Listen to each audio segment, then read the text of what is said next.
So today we are going to be soldering, I believe the board calls it DZ19 right here, which is a little SOT23 Zener diode. That was not that bad to find. Every other DZ on the board has the same marking. It's a TS8.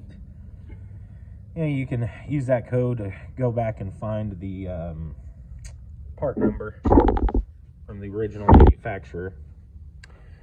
But really, today we're testing out this guy. This is the Circuit Specialist 853B+. It has a PCB preheating element right here, ceramic. It helps to keep the board hot.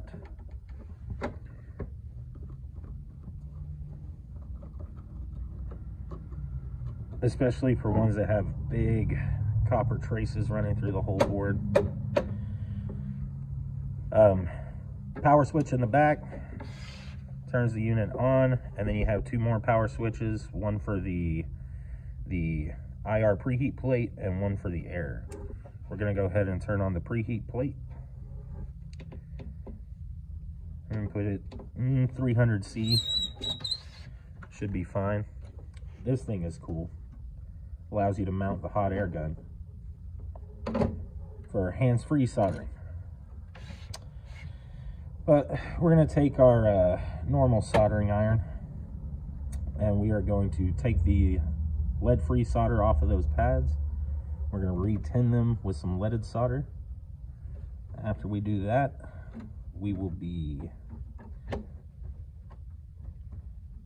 soldering on a new 3-pin SOT Zener diode. SOT23-3, whatever you want to call these. They are incredibly small, but that is nothing to worry about. You can see my tweezers right here and how small they are. You get the flux out, flux, solder braid, or solder wick, whatever you prefer to call it.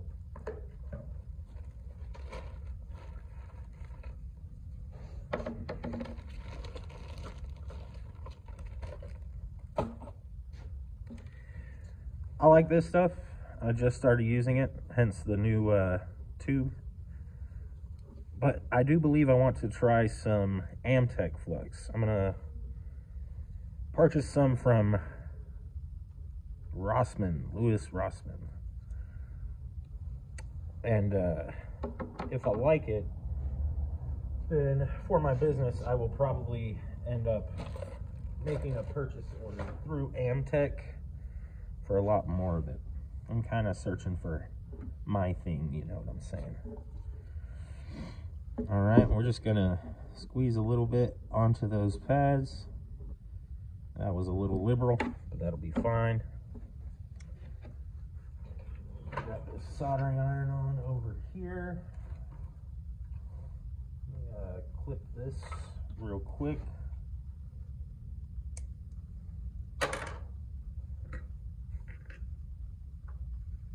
Clean the iron.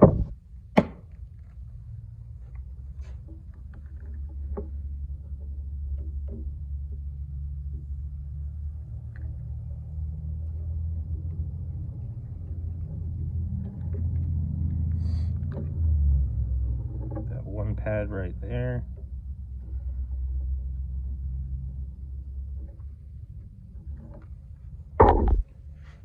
And there we go. I don't have awesome cameras to show you what I'm doing, so please bear with me. All right, so looks like you can see that pad.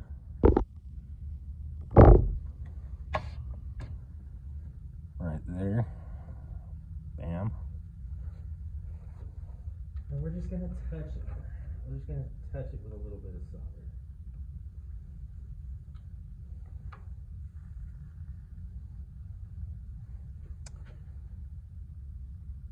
I should have probably changed the tip on this iron, but I did not.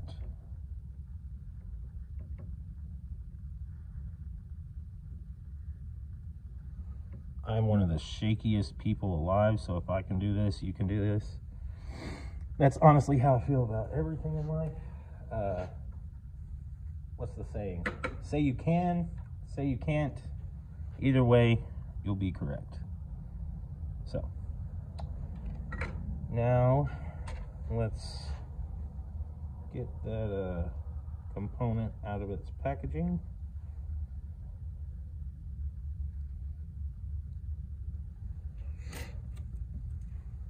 Let's see, I have a razor blade around here.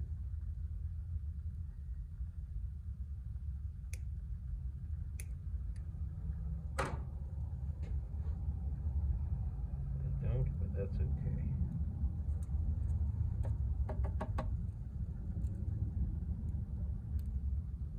You know what I do? Right here. I sure do. Sorry, y'all are basically just watching a board not moving.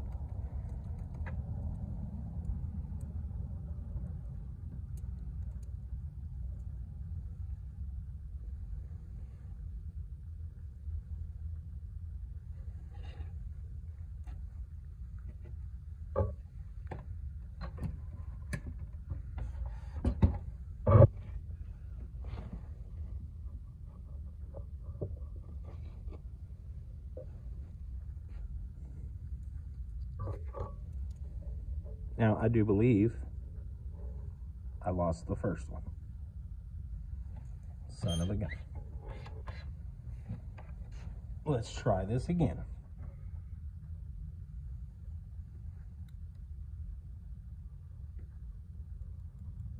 Awesome. Cool, cool, cool. No doubt, no doubt.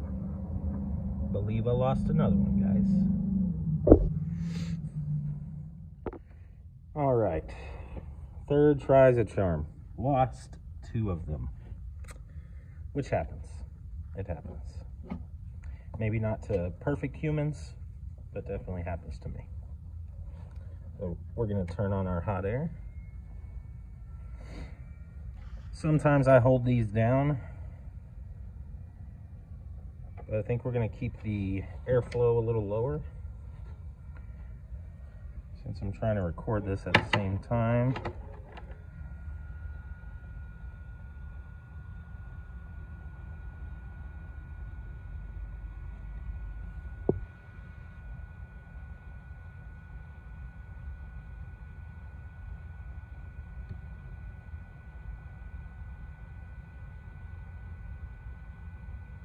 Just heat it up until it snaps into place with the melted solder.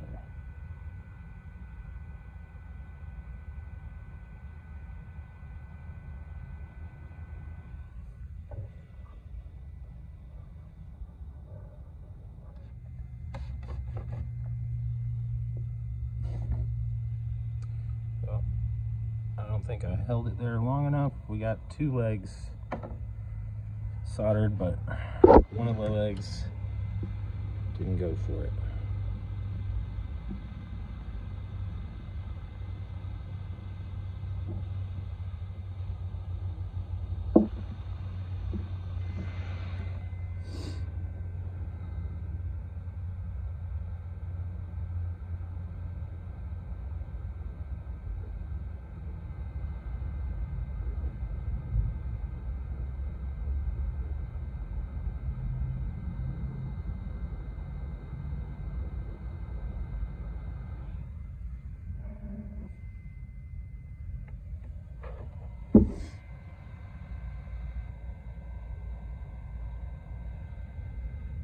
And turn the air up a little bit.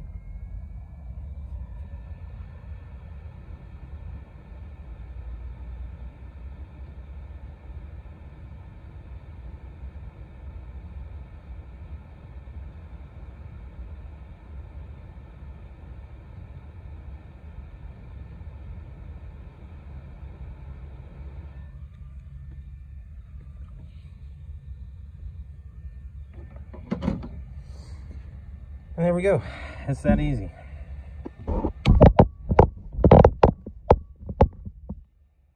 Also reflowed solder on all the pins of the processor. The pins literally were rusted. Had to clean them up with a conformal coating remover. I'm not sure what you call them. I got this one back at Radio Shack way back in the day. You can tell because I said Radio Shack. But just scratches very gently.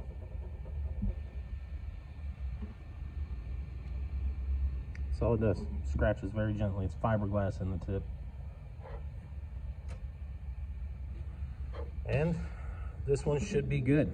This board belongs to a Ranger.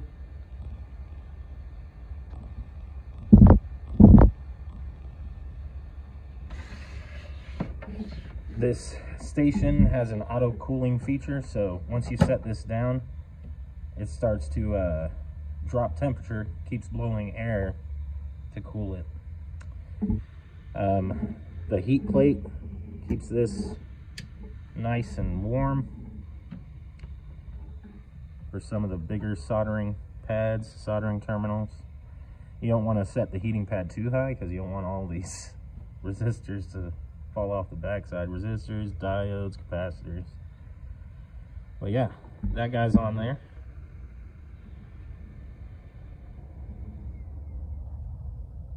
And we're good to go. This one will be used for a test PCB so that we can confirm our diagnosis before we order any expensive boards. I'd like to call my customer once if possible, so that creates a lot of scenarios in which I need something like a known good part before I actually give them a call. This was a half-assed review on this hot air station. Like I said, I did use it already on the processor and a couple other things, just reflowing, just playing around, getting used to the hot air. I haven't done a lot of hot air. I've done a lot of reflowing, but I normally use a soldering iron, and I know that doesn't make sense to some people, but it's possible. It's just not ideal. But yeah, so station works great. The preheat plate keeps that board nice and hot so that I shouldn't have to put so much heat on there. See, when you lift it up, it starts heating up, blowing hot air again. Set it down, starts cooling down. Plate on, plate off, and then you can turn the hot air gun off. And then there's a third power switch. Not sure what the third power switch is for, but I guess overall power, but why do we need three? Could just have one for each up here, right? Maybe, I don't know. This is how they made it. I didn't make it. But I do know that it works very well. It was a very inexpensive reworking station. It's going to allow me to do a lot more things a lot easier than what I have been doing. That being said, I hope everybody has a great day. Don't let the world get you down. See the silver lining always. You're not here for a long time. Keep that in mind. Hope I hope everybody's okay. If not, you will be. Take it easy. Take it easy.